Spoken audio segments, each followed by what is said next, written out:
పెద్దపల్లి జిల్లా ప్రణయ్ హత్య కేసు విషయంలో నల్గొండ జిల్లా కోర్టు ఇచ్చిన సంచలన తీర్పు పట్ల ప్రజా సంఘాల నాయకులు హర్షం వ్యక్తం చేశారు. మందని అంబేద్కర్ చౌరస్తాలో ప్రేమికులు ప్రణయ్ అమృతుల చిత్రపటాలను ప్రదర్శిస్తూ కార్యక్రమం నిర్వహించారు.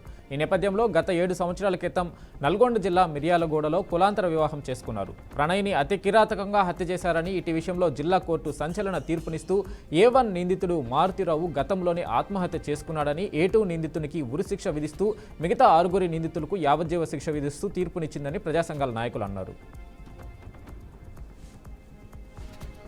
గుంటూరు జిల్లా ప్రతిపాడు మండలం వంగిపురం గ్రామంలో తాగునీరు లేక ఇబ్బంది పడుతున్నామని గ్రామస్తులు ఆవేదన వ్యక్తం చేశారు. గత 4 రోజులుగా వాటర్ ప్లాంట్ పనిచేయకపోవడం వలన మంచినీటి కోసం ఇబ్బందులు ఎదుర్కొంటున్నామన్నారు. వేసవి కాలం కావడం వల్ల పొరుగు గ్రామాల వారు నీటి కోసం తమ ఊరు రావద్దంటున్నారని తెలిపారు. గ్రామంలోని వాటర్ ప్లాంట్ను బాగు చేయించి తాగునీటి సమస్యను పరిష్కరించాలని అధికారులను కోరారు. ఎన్టీఆర్ జిల్లా మైలవరం నియోజకవర్గ జనసేన పార్టీ ఇన్ఛార్జి అక్కల రామ్మోహన్ రావు ఆధ్వర్యంలో కొండపల్లిలోని తన నివాసంలో చెలో పిఠాపురం బహిరంగ సభ పోస్టర్ ఆవిష్కరణ కార్యక్రమం నిర్వహించారు. జనసేన పార్టీ 12వ ఆవిర్భావ దినోత్సవం పిఠాపురంలో ఏర్పాటు చేయడం జరిగిందని ఆయన తెలిపారు. జనసేన పార్టీ రాష్ట్ర అధ్యక్షులు పవన్ కళ్యాణ్ 2014లో పార్టీ పెట్టారన్నారు. ఈ రోజు ఒక ఎన్డీఏ కూటమి ప్రభుత్వాన్ని ఏర్పాటు చేశారని చెప్పారు. ఎన్డీఏ కూటమి ప్రభుత్వానికి జనసేన పార్టీ బలోపేతం దిశగా ఆవిర్భావ దినోత్సవం ఏర్పాటు చేయడం జరిగిందని ఆయన తెలియజేశారు. సోమాజిగూడ ప్రెస్ క్లబ్లో గ్రూప్ 1 అక్రమాలపై సమగ్ర విచారణ జరిపించాలని బీసీ సంక్షేమ సంఘం అధ్యక్షుడు మేకపోతుల నరేందర్ గౌడ్ అన్నారు. గ్రూప్ 1 నిర్వహణలో జరిగిన తప్పిదాల వల్ల బడుగు బలహీన వర్గాలకు చెందిన అభ్యర్థులకు తీవ్ర అన్యాయం జరిగిందని ఆవేదన వ్యక్తం చేశారు. ఈ అక్రమాల వెనుక ముఖ్యమంత్రి సోదరుల హస్తం ఉందన్న అనుమానాలు ఉన్నాయని అన్నారు. సీఎంకు చిత్తశుద్ధి ఉంటే వాల్యుయేషన్ నిర్వహించి అభ్యర్థులకు న్యాయం చేయాలని మేకపోతుల నరేందర్ గౌడ్ డిమాండ్ చేశారు.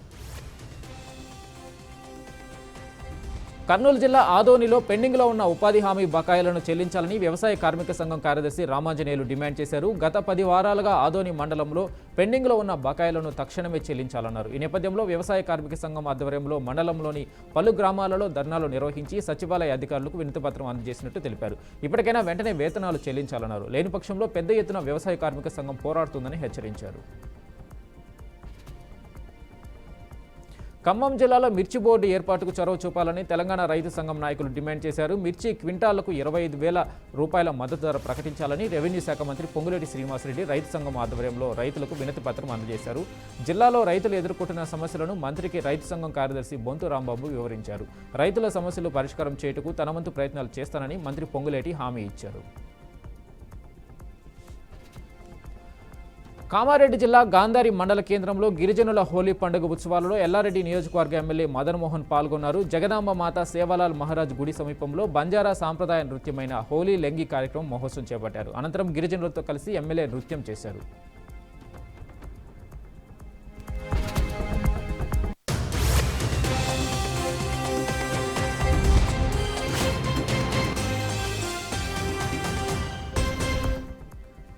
మేడ్చల్ జిల్లా మేడిపల్లి మండలం Boduppal municipal corporation Madiga reservation పోరాట సమితి ఆధ్వర్యంలో అంబేద్కర్ చౌరస్తా వద్ద నిరసన దీక్ష నిర్వహించారు. ఎంఆర్పీఎస్ వ్యవస్థాపకుడు పద్మశ్రీ మందకృష్ణ మాదిగ ఉద్యమ కార్యాచరణలో భాగంగా తెలంగాణ రాష్ట్రంలో ఎస్సీ వర్గీకరణ ప్రక్రియ పూర్తి చేయకుండా గ్రూప్ 1, గ్రూప్ 2, గ్రూప్ 3 ఇతర ఉద్యోగ నియామకాల పరీక్ష ఫలితాలు విడుదల చేస్తున్నారన్నారు.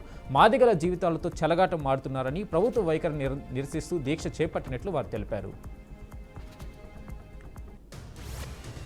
మహబూబాబాద్ రూరల్ పోలీస్ స్టేషన్ పరిధిలో ఇంటర్మీడియట్ పరీక్ష కేంద్రం టీఎస్ మోడల్ స్కూల్ వద్ద షీ టీమ్స్ సిబ్బంది డెకాయ్ ఆపరేషన్ నిర్వహించారు. విద్యార్థినుల పట్ల వెకిలి చేష్టలు చేస్తున్న ఆకతాయిలను రెడ్ హ్యాండెడ్గా పట్టుకొని షీ టీమ్స్ ఆఫీస్కు తీసుకెళ్లారు. అనంతరం వారి కుటుంబ సభ్యుల సమక్షంలో కౌన్సిలింగ్ నిర్వహించి షీ టీమ్ అధికారుల ఆకతాయిలను హెచ్చరించారు. ఎవరైనా విద్యార్థులను ఆకతాయిల వేధింపులకు గురైనట్లయితే వెంటనే 100కు లేదా షీ టీమ్స్ నెంబర్కు ఫోన్ చేసి సమాచారం అందించాలని తెలిపారు. చిత్తూరు జిల్లా పలమనేరు మండలంలోని రఘువీరారెడ్డి కాలనీలో ఇరు వర్గాల మధ్య ఘర్షణ చోటు చేసుకుంది. కాలేజీలో 2 విద్యార్థుల మధ్య వివాదం తీవ్ర ఉద్రిక్తతకు దారితీసిందని స్థానికులు తెలిపారు. కాలనీకి చెందిన 2 విద్యార్థులను మతో గ్యాంగ్ విచక్షణ రహితంగా చితకబాదారు. పోలీసులు రంగప్రవేశం చేసి ఇరు వర్గాలను అదుపు చేసే ప్రయత్నంలో కాలనీవాసులకు స్వల్ప ఉద్రిక్తత చోటు చేసుకుందని కాలనీవాసులు తెలియజేశారు. ప్రభుత్వాలు మారుతున్నా తమ గ్రామంలోని రోడ్లు మారట్లేదని ప్రకాశం జిల్లా మార్కాపురం మండలం మాల్యవంతునిపాడు గ్రామస్తులు ఆవేదన వ్యక్తం చేస్తున్నారు. రోడ్లపై మురికి నీరు చేరడంతో పెద్ద పెద్ద గుంతలు ఏర్పడి అధ్వానంగా తయారయ్యాయని, రహదారులు ప్రమాదకరంగా మారాయన్నారు. పాలకులు ఏమాత్రం పట్టించుకోవట్లేదని గ్రామస్తులు, వాహనదారులు తెలిపారు. అవసరమైన చోట్ల రోడ్లు వేయకుండా కాంట్రాక్టర్ల జేబులు నింపేందుకు అవసరం లేని చోట వేస్తున్నారని గ్రామస్తులు మండిపడ్డారు. అధికారులు చొరవ తీసుకుని రోడ్లు వేయాలని కోరారు. వికారాబాద్ జిల్లా పరిగి పట్టణంలోని మినీ స్టేడియం గ్రౌండ్లో ఇందిరమ్మ కమిటీల సమీక్ష సమావేశంలో అన్ని విభాగాల అధికారులు పాల్గొన్నారు. పేదవాడికి ఇందిరమ్మ ఇళ్లు ఇవ్వడమే ఇందిరమ్మ కమిటీల ప్రధాన లక్ష్యమని పరిగి ఎమ్మెల్యే టి రామ్మోహన్ రెడ్డి అన్నారు. ఇందిరమ్మ కమిటీ సభ్యులే కాంగ్రెస్ పార్టీకి బ్రాండ్ అంబాసిడర్గా ఉన్నారన్నారు. ప్రభుత్వ పథకాలను ప్రజల వద్దకు తీసుకోవాల్సిన బాధ్యత మీపైన ఉందని ఆయన తెలిపారు. అంబేద్కర్ కోనసీమ జిల్లా పిఠాపురం మండలం చిత్రాడలో ఈ నెల 14న జరగనున్న జనసేన పార్టీ 12వ ఆవిర్భావ దినోత్సవానికి జన సైనికులు తరలి రావాలని చిక్కాల దొరబాబు పిలుపునిచ్చారు. ఒక ఇంట్లో కుమారుడు, కుమార్తె జన్మిస్తే ఏ విధంగా సంబరాలు చేసుకుంటామో అదేవిధంగా జనసేన ఆవిర్భావ దినోత్సవం జరుపుకుంటామన్నారు. జగిత్యాల జిల్లా మెట్పల్లి, ఇబ్రహీంపట్నం పరిసర ప్రాంతాల్లో బెదిరింపులకు పాల్పడుతున్న రౌడీ ముఠాను అరెస్టు చేసినట్లు సీఐ నిరంజన్ రెడ్డి తెలిపారు. గత కొంతకాలం నుండి అక్రమ ఇసుక, మొరం రవాణా, భూమి సెటిల్మెంట్ దందాలు చేస్తూ అమాయక ప్రజలు, వ్యాపారాలు, ప్రభుత్వ అధికారుల నుండి డబ్బులు వసూలు చేస్తున్నారన్నారు. నిందితుల వద్ద నుండి 2 సెల్ ఫోన్లు, 80,000 రూపాయల స్వాధీనం చేసుకున్నామని సీఐ నిరంజన్ రెడ్డి వెల్లడించారు.